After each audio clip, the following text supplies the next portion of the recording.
ഇന്ന് March 25-ന് Indian stock മാർക്കറ്റിൽ ഒരു മാസീവ് ബ്രോഡ് ബേസ്ഡ് റാലിയാണ് കണ്ടത്. ഇന്നലത്തെ ആ ഒരു റാലിയുടെ കണ്ടിന്യൂഷൻ എന്ന പോലെ വളരെ വലിയ ഒരു അപ്പ് മൂവ്മെന്റ് ആണ് ഇന്ന് നമുക്ക് കാണാൻ കഴിഞ്ഞത്. സെൻസെക്സ് ഏകദേശം 1600 പോയിന്റ് വരെ കുതിച്ചുയർന്ന ഒരു അവസരമുണ്ടായിരുന്നു. 75,273-ലാണ് സെൻസെക്സ് ക്ലോസ് ചെയ്തത്. നിഫ്റ്റി 50 23,306-ൽ ക്ലോസ് ചെയ്തു. ഏതാണ്ട് 23,400 ലെവൽ വരെ ഇൻട്രാഡേയിൽ നിഫ്റ്റി ടച്ച് ചെയ്തിരുന്നു. അതുകൂടി ഓർക്കേണ്ടതുണ്ട്. ആ ഒരു ഏരിയയിൽ ചെറിയൊരു പ്രോഫിറ്റ് ബുക്കിംഗ് നടന്നു എന്ന് തന്നെ വേണം കരുതാൻ. എന്നിരുന്നാലും ബാങ്ക് നിഫ്റ്റി കൂടി ഒരു സ്ട്രോങ് മൊമെന്റം കാണിച്ച ഒരു അവസരമുണ്ടായി. 53,708-ലാണ് സെറ്റിൽ ചെയ്തത്. ഈ ഒരു റാലിയുടെ പ്രധാന കാരണം നോക്കുകയാണെങ്കിൽ മിഡിൽ ഈസ്റ്റിലെ ടെൻഷൻ കുറയുമെന്ന ഒരു സീസ് ഫയർ ഹോപ്പ് ഉണ്ടായതാണ് അതിനൊരു പ്രധാന കാരണമായിട്ട് പറയേണ്ടത്. അതിലൂടെ തന്നെ ക്രൂഡ് ഓയിൽ പ്രൈസ് 100 രൂപയ്ക്ക് താഴെ എത്തിയത് ഒരു വലിയ ഇമ്പാക്ട് ആയിട്ട് കാണാൻ കഴിഞ്ഞു. ഇതെല്ലാം മാർക്കറ്റ് സെന്റിമെന്റ് വളരെ പോസിറ്റീവ് ആക്കി. തീർച്ചയായിട്ടും അതിന്റെ ഫലമായിട്ട് കഴിഞ്ഞ ദിവസങ്ങളിലെ ജിയോ പൊളിറ്റിക്കൽ ഫിയർ മുഴുവൻ റിവേഴ്സ് ചെയ്ത് സ്ട്രോങ് റീബൗണ്ട് കാണുകയുണ്ടായി. പ്രത്യേകിച്ച് ബാങ്കിംഗ്,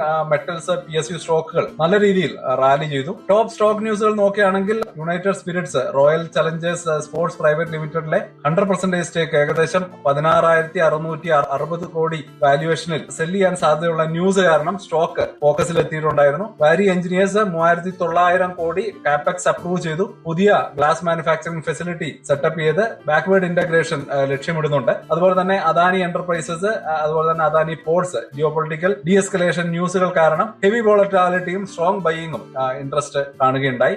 ടോപ്പ് ഗെയിനേഴ്സ് നോക്കുകയാണെങ്കിൽ Shriram Finance, Titan Company, Grasim. Top losers Tech Mahindra, Power Grid Corporation of India, TCS. മൊത്തത്തിൽ ഇന്നത്തെ മാർക്കറ്റ് ഒരു സെന്റിമെന്റ് ഡ്രിവൺ റാലി തന്നെയായിരുന്നു. Short covering plus positive global cues ചേർന്നപ്പോൾ ഷാർപ്പ് അപ്സൈഡ് മൊമെന്റം കിട്ടുകയുണ്ടായി. നാളെ മാർക്കറ്റ് ഇതുപോലെ തന്നെ പോസിറ്റീവായിട്ട് സസ്റ്റെയിൻ ചെയ്യാനുള്ള സാധ്യതകൾ നമുക്ക് കാത്തിരുന്ന് കാണേണ്ടി വരും. നല്ല രീതിയിലുള്ള ഒരു പ്രോഫിറ്റ് ബുക്കിംഗിന്റെ ഒരു സാഹചര്യം കൂടി ഇവിടെയൊക്കെ ഉണ്ടാവാനുണ്ട്. എന്നിരുന്നാലും ഈ ഒരു ഡൗൺ ട്രെൻഡിന്റെ റിവേഴ്സൽ എന്ന നിലയിൽ കുറച്ച് ഒരു അപ്പ് മൂവ്മെന്റിനുള്ള നല്ല സാധ്യതകൾ കാണുന്നുണ്ട്. അപ്പോൾ എല്ലാവർക്കും ആ ഒരു സാധ്യതകളിലേക്ക് കണ്ണു നട്ടിരിക്കാം.